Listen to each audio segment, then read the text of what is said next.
Well, trust is becoming more important for people today because it affects everything in society. Do we have trust in politicians? Do we have trust in the institutions which have kept our world safe and secure for decades? Do we have trust in the companies we engage with?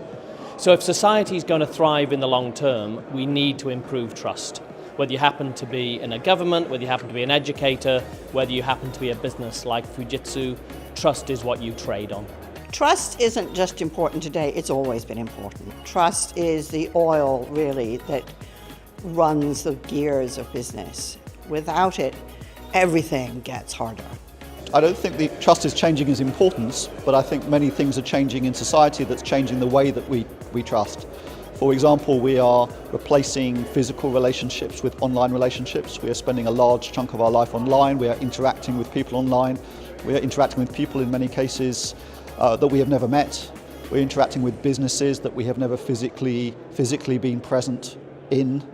So the nature of our relationships are changing, the way we are learning about the world is changing, and that has huge implications for trust. So we're reaching a point where technology has really kind of immersed itself in everything that we do. And if we get things wrong around technology, if we make some of the wrong decisions, if we introduce technology too fast or technology that starts to have too big an impact around decision making, then we could be introducing real problems to not only to the way we do business, but actually across society. The growing recognition of the importance of trust is really being driven by two things. The first is distrust, right? We were urged to trust banks and discovered that actually we couldn't. We've been urged to trust, companies, grocery shops, and discovered that we couldn't. Well, what technology has done in the area of trust, it's made things so very transparent to people. And at the same time, and you can see this right around the world, people have manipulated social media to erode people's trust in society and the things which keep us safe and secure and prosperous. Businesses that can maintain trust, build trust, not lose trust, despite the headwinds of online, of the changes, technology changes, of the information explosion, fake news, will end up ahead of those that can't. I mean, first of all, trust, what does that mean to me and our company? It means, openness, transparency. It also means that we believe in each other.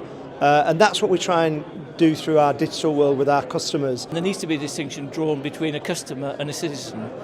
Essentially, I would say a customer is someone who receives something and it's a transactional response, whereas a citizen has some responsibility to ensure the ongoing sort of rightness of the state in which they live. So there is a distinction between the two. I think our businesses and our societies are connected in a way in which we have never been connected before. The need to trust our partners in the way we run our businesses and the way we interact within our society has become ever more so important. In this hyper-connectivity environment, trusting our business partners, it's quite essential, and that's why trust is now a need rather than a nice to have.